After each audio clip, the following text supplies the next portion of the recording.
নিজের ছেলেকে আব্বু এবং মেয়েকে আম্মু সম্বোধন করে ডাকা যাবে কিনা? নবী সাল্লাল্লাহু আলাইহি সাল্লামের নাম শুনলে হাতের বৃদ্ধাঙ্গুলিতে চুমু খাওয়া এবং চোখে মোছা কি সুন্নাহসম্মত? ছোটকালে স্কুলের বন্ধুদের দেওয়া পূজার নাড়ু খেয়েছি, এদিকে আমার গুনাহ হয়েছে, এখন আমার করণীয় কি? মসজিদে শুয়ে থাকা বা ঘুমানো যাবে কিনা? মেয়েদের চুল কাটলে কি গুনাহ হবে? ঘুষ দিয়ে চাকরি নিলে সারা জীবন ইনকাম কি ঘুষের টাকার মতো হয়ে যাবে? ভুল করে অনেক দিন ধরে মনে মনে শিরকি কথা বলে ফেলি, আল্লাহ পাকের সম্পর্কে খারাপ কথা বলি, আমার মুখ নিয়ন্ত্রণ করা অনেক কঠিন হয়ে গেছে, এ থেকে বাঁচার উপায় বলবেন কি?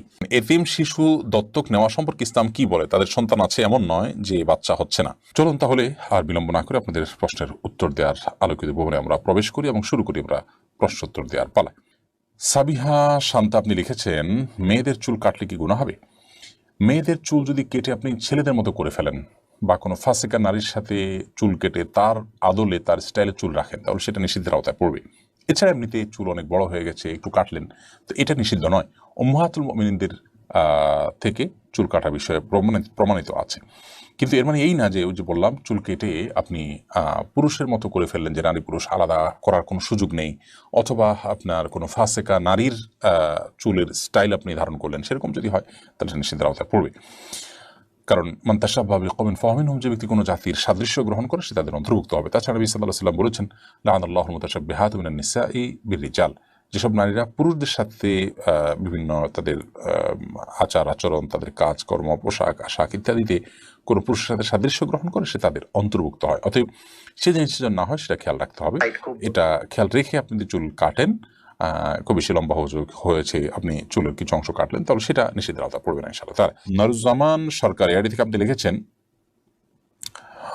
ঘুষ দিয়ে চাকরি নিলে সারা জীবন ইনকাম কি ঘুষের টাকার মতো হয়ে যাবে?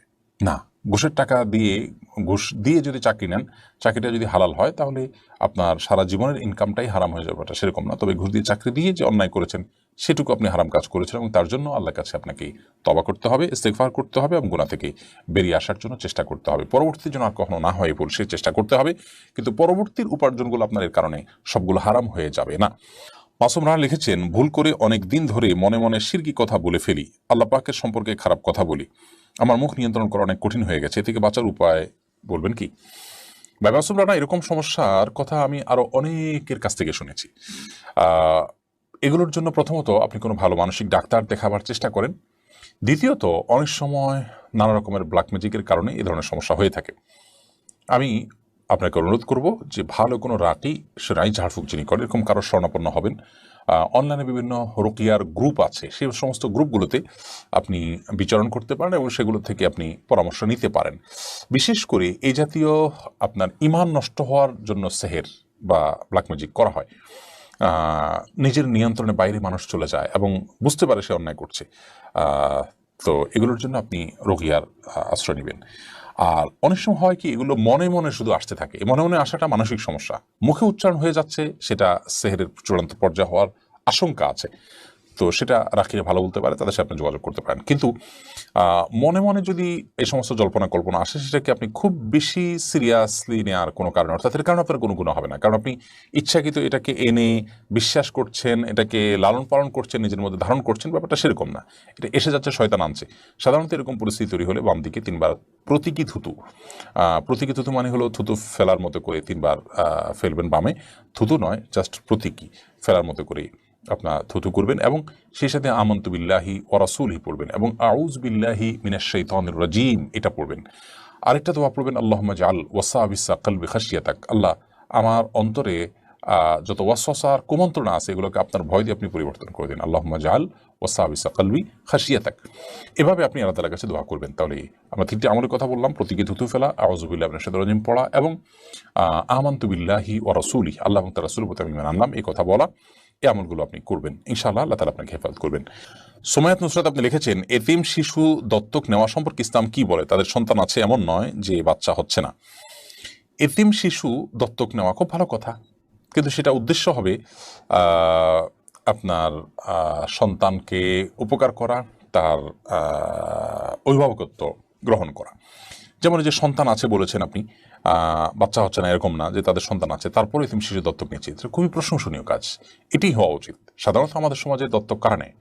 যাদের সন্তান হয় না তারা এতিম শিশু বা গরিব অসহায় শিশুকে দত্তক নিয়ে থাকে।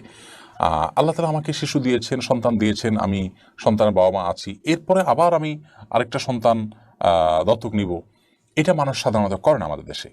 অন্যের সন্তান দত্তক নিয়ে নিজের মা বাপ ডাক শুনতে চায়, নিজের পরবর্তী বংশধর হিসেবে তাকে স্টাবলিশ করতে চায়, এগুলো আমাদের প্রয়োজনে করি, এগুলোতে সব এর আশা করা খুব দুরূহ। কিন্তু যদি আমরা আল্লাহকে খুশি করার জন্য, এতিম বাচ্চাটা লালন পালনের জন্য এবং তার তার অভিভাবকত্ব গ্রহণ করবার জন্য করি, তাহলে সেক্ষেত্রে নবী সাল্লাল্লাহু আলাইহি ওয়াসাল্লাম বলেছেন, আনা ওয়াকাফুল ইয়াতীমি কাহাতাইন, আমি এবং ইতিমের অভিভাবক এরকম দুই আঙ্গুরের মতো পাশাপাশি অবস্থান করবো জান্নাতে। অনেক বড় সওয়াবের কাজ। বিধায় সেটি খুবই ভালো যে নিজের সন্তান আছে, আরেকটা এতিম বাচ্চাকে আমার সন্তানের মতো করে যুক্ত করে নিলাম এবং তার সকল দায়িত্ব আমি বহন করলাম, সেটি অবশ্যই সওয়াবের কাজ। NH নাহিদ আপনি লিখেছেন, নবী সাল্লাল্লাহু আলাইহি ওয়াসাল্লামের নাম শুনলে হাতের বৃদ্ধাঙ্গুলিতে চুমু খাওয়া এবং চোখে মোছা কি সুন্নাহসম্মত? দেখুন, এ বিষয়ে আমাদের অনেক ভাইরা নানা রকমের দলিল প্রমাণ ইত্যাদি হাজির করেন। নবী করিম সাল্লাল্লাহু আলাইহি ওয়াসাল্লামের নাম শুনলে তার প্রতি দুরূদ পাঠ করতে হবে, এ বিষয়ে বহু বিশুদ্ধ হাদিস রয়েছে, পরিষ্কার হাদিস রয়েছে। এবং এটি হলো একমাত্র করণীয় যে আমরা নবী আলাইহিস সালাতু ওয়াস সালামের নাম যখন শুনবো তখন সাল্লাল্লাহু আলাইহি সাল্লাম বা বিভিন্নভাবে তার প্রতি দুরূদ প্রেরণ করব। এর বাইরে আমাদের আঙ্গুলে চুমু খাওয়া এবং সেই চুমু খাওয়া আঙ্গুল চোখে মোছা, এটা কোরআন কিংবা হাদিসের কোনো নির্দেশ নয়। এটি নবী সাল্লাল্লাহু আলাইহি ওয়াসাল্লাম থেকে প্রমাণিত বিশুদ্ধ কোনো হাদিস দ্বারায়, নবী সাল্লাল্লাহু আলাইহি ওয়াসাল্লাম থেকে বর্ণিত কোনো বিশুদ্ধ হাদিস দ্বারা প্রমাণিত নয়। এর মাধ্যমে চোখের যদি বাড়ে, উপকার হয় বা এটা মহব্বতের প্রকাশ হয় ইত্যাদি, এই সমস্ত কথাগুলো অন্যদের কথা, কোরআন এবং হাদিসের কথা নয়, কোরআন হাদিস থেকে প্রমাণিত কোনো বিষয় নয়। আমাদেরকে মনে রাখতে হবে, আল্লাহ তাআলা বলেছেন, মা আতাকুমুর রাসূলু ফাখুযুহু ওয়া মা নাহাকুম আনহু ফান্তাহু, তোমাদেরকে রাসূল যা দিয়েছেন সেটিকে তোমরা আঁকড়ে ধরো, আর রাসূল সাল্লাল্লাহু আলাইহি সাল্লাম যা থেকে তোমাদেরকে বিরত থাকতে বলেছেন, বারণ করেছেন, তা থেকে তোমরা বিরত থাকো এবং দূরে থাকো। অতএব একজন মুসলমান হিসেবে আমরা সেই কাজগুলো করে যাব যা আমাদেরকে আল্লাহ হাবিব সাল্লাল্লাহু আলাইহি সাল্লাম করতে নির্দেশ করেছেন। তারই অংশ হিসেবে আমরা নবী সাল্লাল্লাহু আলাইহি ওয়াসাল্লাম নাম শোনার পর দুরূদ পাঠ করব, আর আঙ্গুলে চুমু খাওয়া, চোখে মোছার নির্দেশ যেহেতু তিনি করেননি, কোরআন হাদিস দ্বারা প্রমাণিত নয়, বিধায় সেগুলো থেকে আমরা বিরত থাকবো।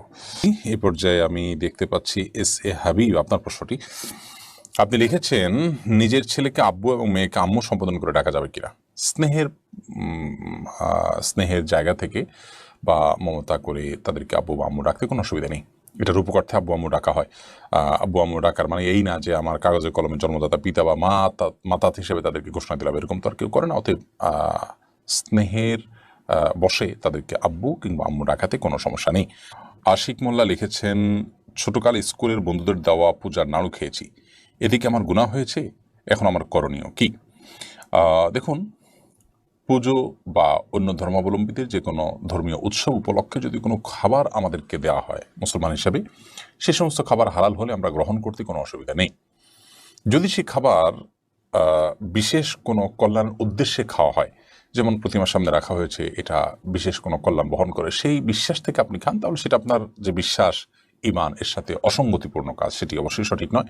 তবে এমনিতে সাধারণভাবে সৌহার্দ্য সম্প্রীতিমূলকভাবে কোনো খাবার যদি অফার করা হয়, ফলমূল বা হালাল কোনো খাবার দেওয়া হয়, সেটা আপনি সাধারণ হালাল খাবার খেতে কোনো অসুবিধা নেই।